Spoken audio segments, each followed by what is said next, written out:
여러분 안녕하세요. 오늘은 제 11강 창업 관련해서 인가하고 허가 그리고 인증에 대해서 강의를 하도록 하겠습니다.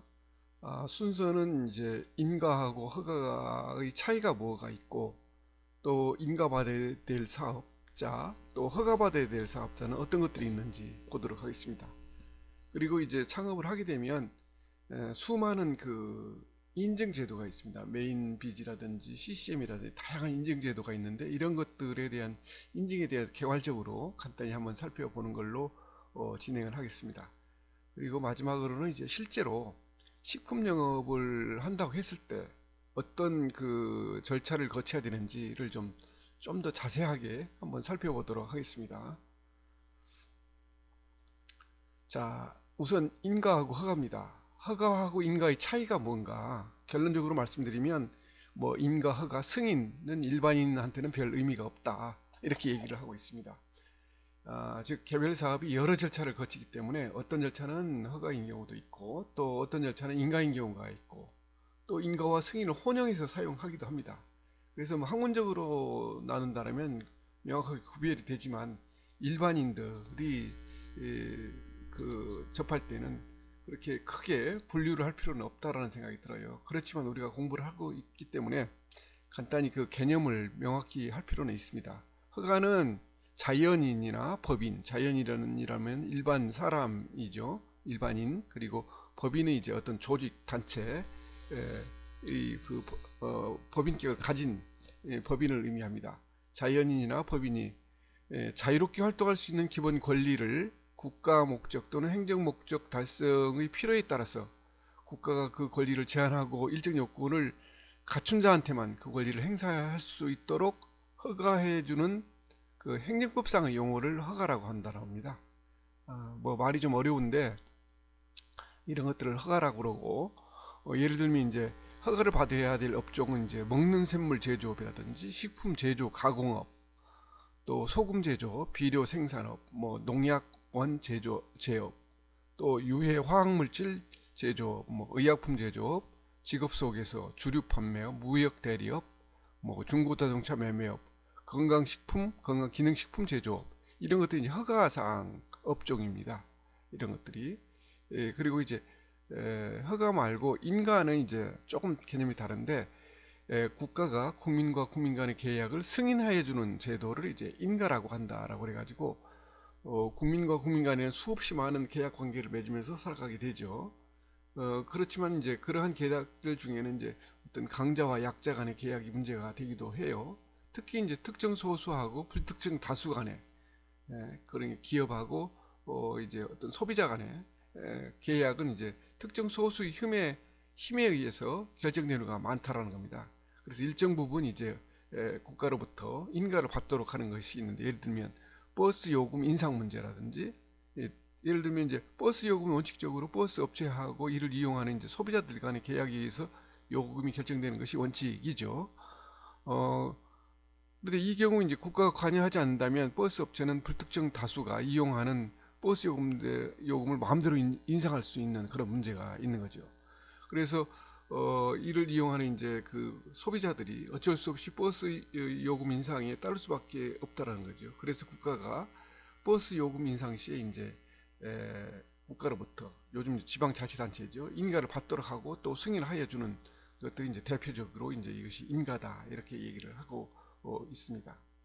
그리고 이와 더불어서 좀 참고해서 알아둬야 될 것은 뭐 면허 제도도 있고 자격 제도도 있는 거죠. 우리가 면허면 금방 떠오르는 것이 이제 뭐 의사 면허 또 뭡니까 운전 면허 뭐 이런 것들이 있는데 이런 것들 면허 제도인데 국가기관이나 행정기관에서 어떤 기술 자격을 인정하여 허가해 주는 것을 이제 면허 제도라고 하고 있습니다. 그래서 국가에서 인정을 이제 받는 것이 면허 제도죠. 어떤 특정한 어떤 기술이나 자격이 이제 요구되는 것들이 이제 면허를 제도를 이용하고 있고 자격 제도가 있습니다. 여러분들이 이제 자격 시험 공부하시는 분들이 많을 텐데 일정한 신분이나 지위를 가지거나 어떤 역할이나 행동을 하는데 필요한 자격 또는 능력을 이제 갖추었을 때 부여하는 것이 자격 제도인데 이제 국가에서 부여하는 자격 제도도 있고 민간 기구나 민간 조직에서 부여하는 자격 제도가 있습니다.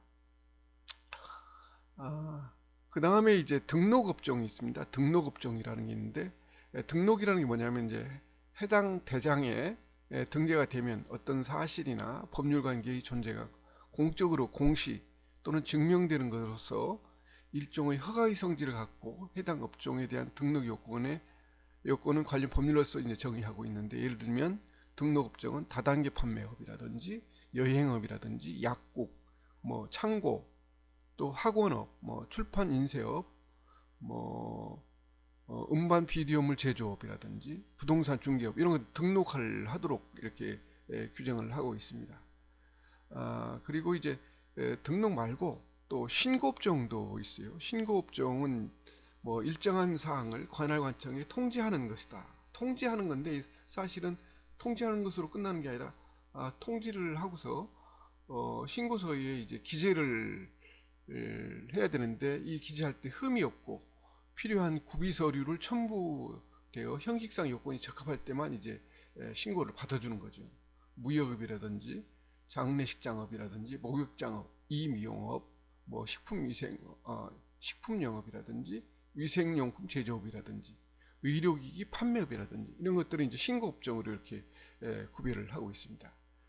그래서 뭐 허가, 인가, 또 뭐 신고, 그 다음에 등록 뭐 이런 것들이 있는데, 이런 것들이 영업을 하기 위해서는 이런 절차를 거쳐야 되는 거죠. 그래서 본인이 영위하고자 하는 업종이 이제 인허가와 관련된 업종인지 여부와 는 이제 관할 시군 구청이나 관할 세무서에 사전에 이제 문의하는 것이 바람직하다라고 이렇게 설명을 하고 있습니다. 그 다음에 이제 두 번째로 우리가 이제 공부해야 될 것이 이제 각종 인증 제도가 있습니다. 기업이나 뭐 소상공인도 마찬가지고 인증을 받으면 정부에서 주는 다양한 혜택들이 있어요. 뭐 인증 제도도 제가 소개를 드릴 텐데, 인증이 여러 가지 종류가 있는데 이제 몇 가지 보면 그 혜택을 이제 대출을 받는데 가점을 받는 경우, 또 우선 구매, 정부에서 또 어떤 물품을 우선 구매해 주는 그 업종이나 인증이 있습니다. 그 다음에 세무조사를 유예해 준다든지, 가격을 할인해서 우리가 구입할 수 있다든지, 입회비가 면제된다든지, 또 전문 인력 채용 지원이라든지, 이 사회적 기업 인증을 받으면 전문 인력 채용하는데 지원을 받기도 합니다.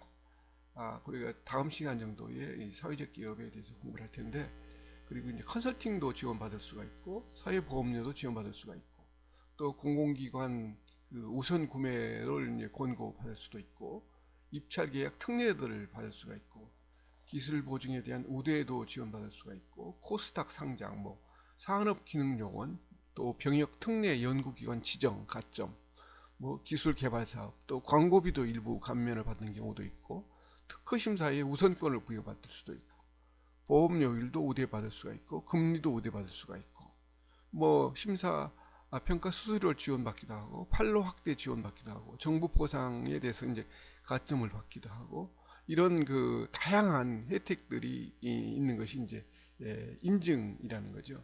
그래서 인증을 뭐 어떤 분은 뭐 120개가 된다, 우리나라에서 시행되고 있는 인증이, 어떤 분은 뭐 한 80여 개 된다라는 분도 있는데, 중요한 몇 가지만 제가 추려서 설명을 드리도록 하겠습니다. 각종 인증에 이제 혁신형 인증이 있고, 시스템 인증이 있고, 또 기술 인증이 있고, 그리고 뭐 수출 인증이 있고, 농수산 식품 인증, 환경 인증이 있고, 또 뭐 역량 강화 인증도 있고, 정보 보고 인증도 있고, 굉장히 많죠. 제품 인증도 있고, 이런 것들이 있는데 간단히 한번 살펴보도록 하겠습니다. 혁신형 인증은 이제 벤처 인증이라는, 벤처 기업이라는 거 들어보셨을 겁니다. 이 벤처 인증을 받으면 이것도 이제 여러 가지 아까 위에서 설명드린 일부 이런 인증의 혜택을 받을 수가 있는데, 이것은 이제 산업자원부 그 벤처기업 협회에서 인증을 해주는데, 그 유효기간이 1년입니다. 이노비즈 인증이라는 것도 있어요. 이것은 이제 산자부가 아니고 중기부입니다. 중기부 이노비즈 협회에서 인증을 해주는데 유효기간 3년이고, 경영혁신형 인증이라고 메인비즈 인증이라는 게 있습니다. 이것도 이제 경영혁신 중소기업 협회에서 인증을 해주고 있습니다. 혁신형으로 제가 분류는 했습니다만 이제 기업 부설연구소라고 있습니다. 중소기업들 이제 연구소를 두면 또 이것도 다양한 혜택이 있어요. 이것은 산자부 산업기술진흥협회에서 인증을 해주고 있는데 요건 유지 시는 계속 이제 인증이 되는 거죠. 그 다음에 여러분들이 많이 들어보신 이제 ISO 시리즈 인증이 있습니다. 9001, 뭐 14001, 22000 등등 이런 인증들이 있는데 이것이 이제 각종 심사기관의 어떤 인증기관도 많고 국내 심사기관도 굉장히 많습니다. 그래서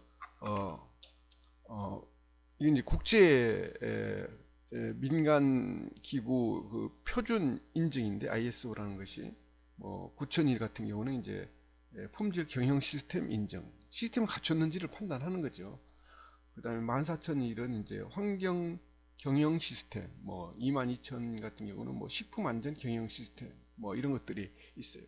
그래서 이런 것들이 이제 있으니까, 요 ISO 인증을 받아서 특별한 혜택은 있는 건 아닌데, 해외 수출한다든지 할 때 어떤 규격에 맞는지를 판단하는 기준이 된다는 점이죠. 그 다음에 이제 기술 인증이라는 게 있습니다. 기술 인증이라는 게 있는데, 그 전에 환경 인증도 있어요. 환경 성적 표지 인증이라는 것이 있는데, 그 환경부 환경산업기술원에서 인증을 주고 있습니다. 3년이고요. 그 다음에 기술 인증은 이제 환경 마크, 또 위생 안전 기술 인증, 또 신기술 인증이라고 그래요. NET 신기술 인증, 산업기술진흥협회에서 주고 있습니다. 또 신제품 인증이라는 것도 있어요. NEP라고 프로덕트 NEP 그 신제품 인증 국가기술표준원에서 국표원이라고 이렇게 부르고 있죠. 국표원에서 주고 있습니다. 그리고 이제 KS 표시 인증은 산업자원부 산하의 그 표준협회에서 한국표준협회에서 KS 인증을 주고 있고, GMP라고 그래가지고 이제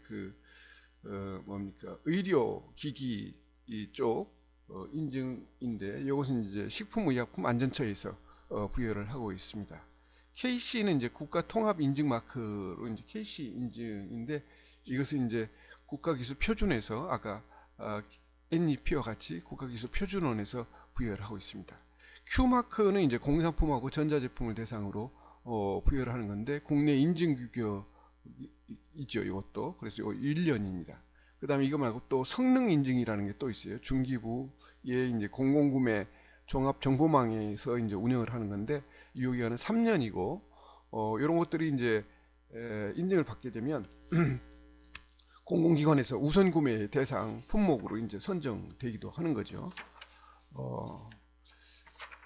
그리고 이제 수출 인증이 있습니다. 수출 인증도 보면 수출을 하기 위해서는 수출 인증이 필요할 수가 있어요.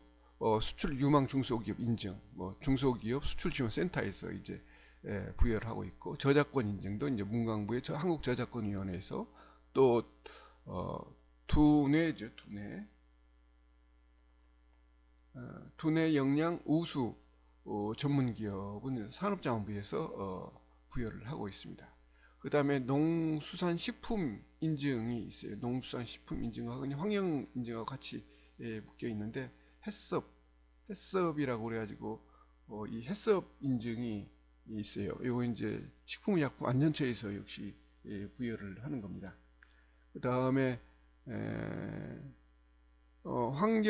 농산물 우수 관리 인증 GAP라고 해서 농산물 우수 관리 인증 제도가 있는데, 농림부 농산물 품질관리원에서 운영을 하고 있습니다.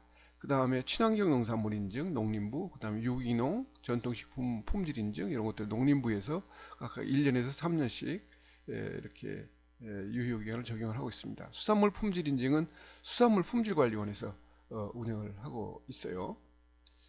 그리고 이제 역량 강화 인증 측면에서 몇 가지를 뽑아봤는데, 중소기업 확인서는 중기부에서 부여를 하고 있고, 여성기업 인증도 이제 중기부 공공구매 종합정보망에서 운영을 하고 있습니다. 사회적 기업은 이제 고용노동부에서 운영을 하고 있죠. 사회적 기업 인증을 받으면 다양한 그 혜택들이 많이 있습니다. 조건도 까다로워요. 인증을 받기 위한. 그 다음에 가족 친화 인증도 있는데, 여가부의 이제 한국 능률 협회 인증원에서 위탁을 받아서 운영을 하고 있습니다. 그 다음에 CCM이라고 그래가지고 소비자 친화경영 인증이 있습니다. 공정거래위원회하고 한국소비자원에서 소비자원에서 운영을 하고 있는 인증제도가 있습니다. 장애인 기업 인증도 있죠. 역시 이제 중기부 산하의 공공구매 종합 정보망에서 운영을 하고 있습니다. 그 다음에 정보보호 관련 인증도 있는데 이제 콘텐츠 제공 서비스 품질 인증이라고 해가지고 과기부에서 운영을 하고 있습니다. 그 다음에 GS 인증이라고 그래가지고 소프트웨어 품질 인증이라고 해서 이제 과기부에서 역시 운영하는 게 있습니다. 그리고 이제 또 하나 제품 인증인데 이제 외국에 이제 수출을 한다고 했을 때는 그 지역에 또는 그 국가에 맞는 어떤 그 인증을 받을 필요가 있는 경우가 있습니다. ISO도 뭐 있지만 이건 이제 특정한 국가에 해당되는 것인데 보면 이제 유럽 공동체 마크라고 CE 마크가 있습니다. 역시 이제 해외 표준 규격인데 인증기관하고 심사기관이 굉장히 우리나라에도 여러 곳에서 이걸 하고 운영을 하고 있습니다. 그 다음 미 국가 인증 시험소라고 그래가지고 UL 그 다음에 NTRL 이라는 그 이런 인증 마크가 있어요. 이것도 역시 이제 해외 표준 규격에 해당되고 미국의 이제 FDA라고 있는데 식품의약품국이죠. FDA 역시 이제 해외 표준 규격이고 로하스라고 그래가지고 ROHS 유럽 전기전자 장비 유해물질 사용 제한 이 로하스도 있고 이마크라고 그래가지고 유럽연합 차량용 부품 안전 인증. 참고로 미국하고 유럽을 이렇게 비교를 했을 때 미국보다는 유럽이 이 식품이라든지 안전 쪽이 굉장히 규격이 상대적으로 까다롭습니다. 그 다음에 이제 CCC라고 그래가지고 중국 필수 인증, 중국에 수출하게 된다면 이런 것들은 이제 필수로 인증을 받아야 된다는 거죠. 그 다음에 GOST라고 그래가지고 러시아 표준 규격, 또 JIS는 일본 표준 규격 이런 것들이 있다라는 것을 우리가 상식적으로 알아둘 필요가 있다는 생각이 들어요. 자, 그러면 이제 세 번째 마지막인데요. 실제로 식품 영업을 한다고 했을 때 어떤 절차를 거치고 어떤 것들을 해야 되는지를 한번 살펴보도록 하겠습니다. 만만치 않습니다. 자, 첫 번째 내가 뭐 식품 위생업을 한다고 했을 때는 첫 번째 위생교육을 받아야 됩니다. 1단계. 어디서? 식품업 협회에서 이제 이 교육을 받아야 돼요. 뭐 식품위생 수준의 향상을 위해서 모든 식품 적객 영업자, 종업원은 보건복지부 장관이 지정 고시한 위생교육 전문기관에서 실시하는 교육을 영업 개시 전 또는 후에 받아야 한다라고 하고 있습니다. 식품음식업 중앙회 주관으로 매주 월수금 3회에 걸쳐 교육을 하고 있습니다. 교육 시간은 9시부터 오후 4시까지 가서 하루 동안 교육을 받아야 되는 거죠. 구비 서류는 이제 신분증하고 증명사진을 가져가고 교육비 18,000원을 지참을 해야 되는 겁니다. 첫 번째 이제 식품 영업을 한다고 했을 때 교육을 받아야 된다. 하루 정도 가서 교육을 받아야 된다. 두 번째 이제 영업 신고를 해야 되겠죠. 구청 위생과에 가서 영업 신고를 하는데 영업 신고 절차는 이제 뭐 서류를 작성하고 접수하고 서류 검토해서 결제 신고증을 교부 받으면 당일 교부가 됩니다. 발행이 되는 거죠. 이제 영업 신고 구비 서류는 신고서를 여기서 신고서 작성해서 내야 되고 위생교육 필증 아까 교육 받았지 않습니까? 여기서 위생교육 필증을 받아서 이걸 내야 되는 거죠. 전 업소에 해당된다는 거죠. 뭐 그냥 먹는 물 같은 건 뭐 또 특별한 액화가스 검색 필증 이런 것도 이제 해당되는 필요한 경우에 이런 것도 이제 제시를 해야 되는 거죠. 뭐 필요하다면 국민은행 채권도 구입을 해야 되는 경우도 있고 한 겁니다. 세 번째 이제 사업자 등록을 해야 되는데요. 제가 이 부분에 이제 과제도 부여를 하기도 했는데 한번 참고로 하셔서 눈여겨 보실 필요가 있습니다. 사업자 등록은 세무서에서 한다. 구청이 아니고 세무서에서 하고 개업일로부터 20일 이내에 관할 세무서 민원봉사실에 신청을 하도록 되어 있고 그러면 7일 이내에 교부가 됩니다.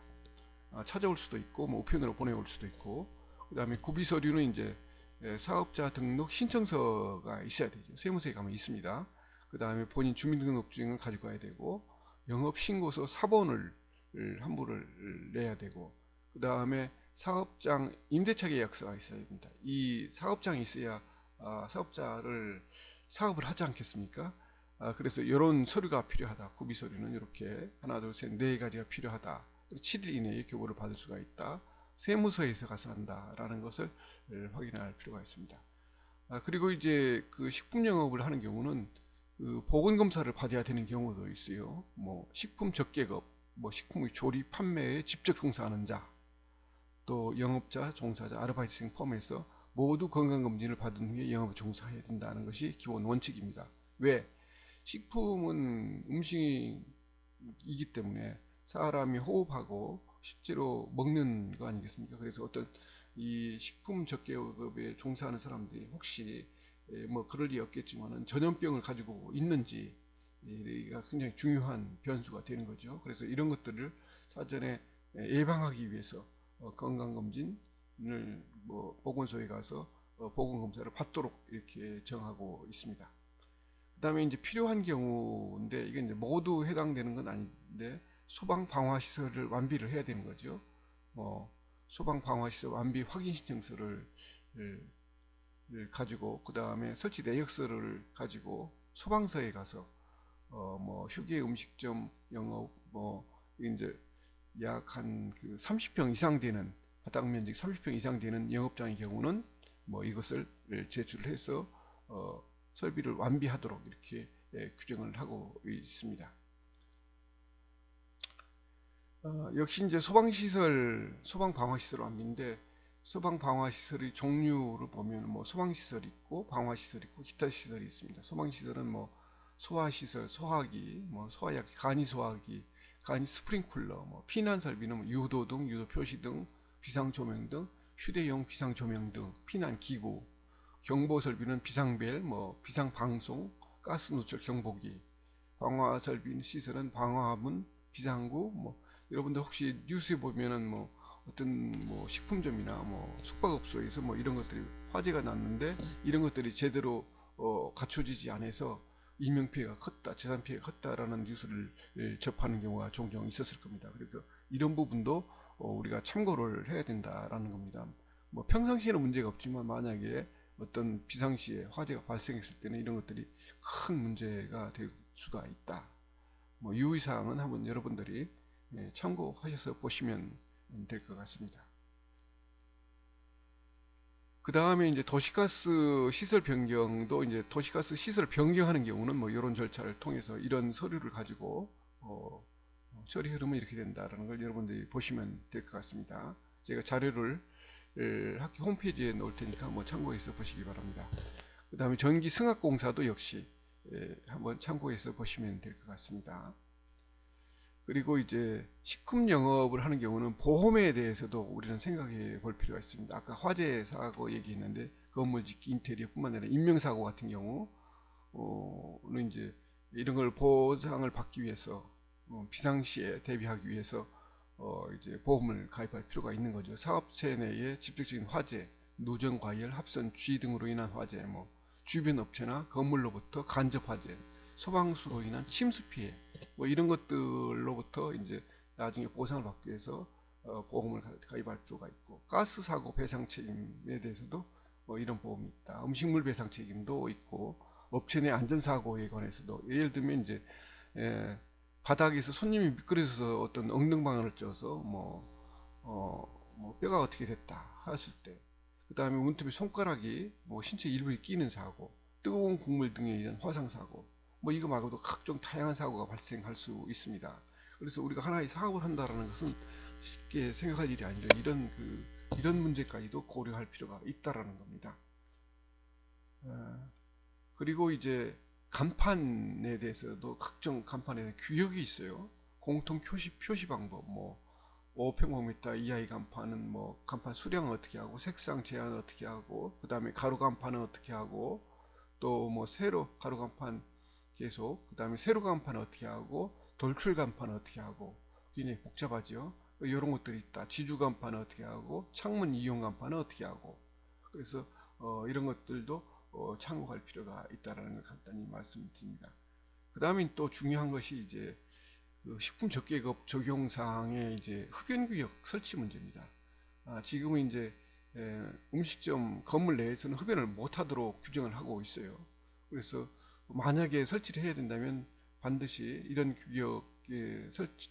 규격에 맞도록 설치를 해야 되고, 위반 시에는 과태료를 뭐 500만 원, 200만 원, 또 흡연구역, 금연구역에서 담배를 피면 일반 고객들은 10만 원 벌칙금을 내야 되는 그 경우도 있으니까 굉장히 엄격하게 되어 있다라는 부분을 말씀드리겠습니다.